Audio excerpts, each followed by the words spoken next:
The preservation of its small, dense form provides a unique opportunity to study galaxy structure as it existed billions of years ago.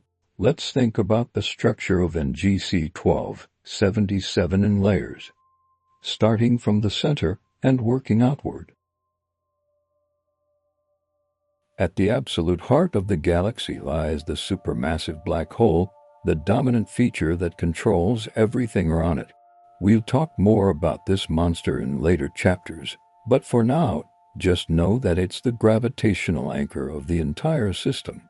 Encircling the black hole is a dense central bulge of stars. This is the spheroidal component that gives the galaxy its elliptical classification.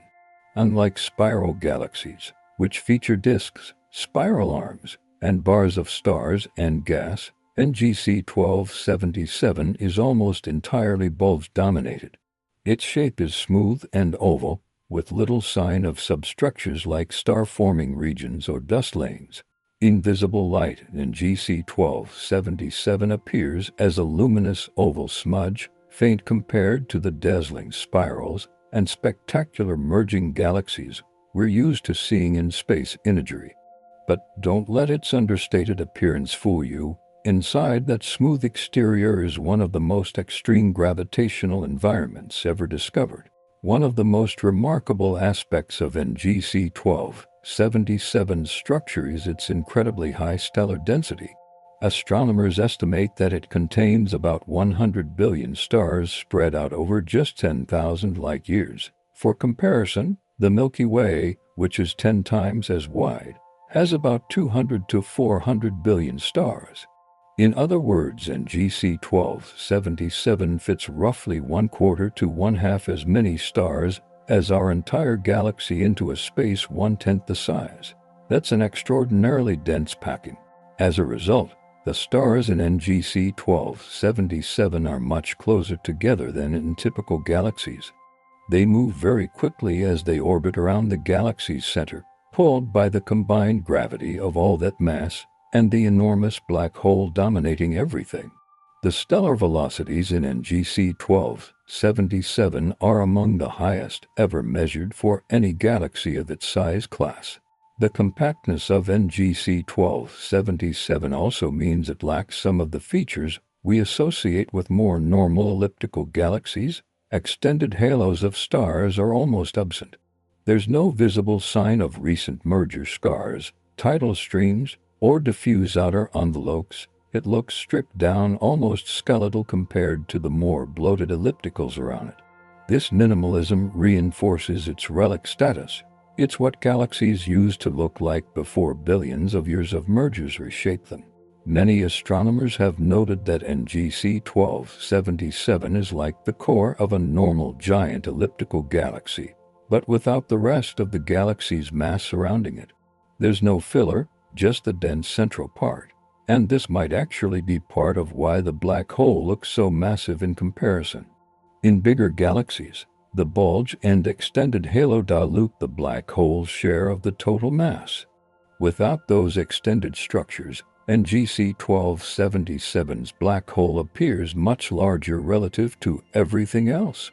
The rotation of the galaxy, or rather, the lack of significant rotation, is another important structural feature.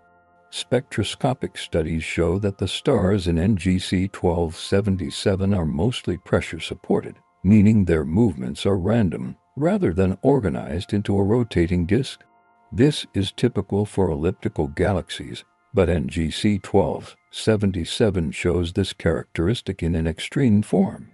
This pressure-supported structure suggests that NGC 1277 formed rapidly and violently in the early universe. Galaxies that form through slow, steady disk accretion tend to develop organized rotation, like spiral galaxies. But galaxies that form quickly through massive starbursts and early collisions end up with stars moving in more random directions. NGC 1277's chaotic internal motions are evidence of its violent birth billions of years ago. The shape of NGC 1277 is slightly elongated, giving it the appearance of a flattened spheroid rather than a perfect sphere. But it's smooth,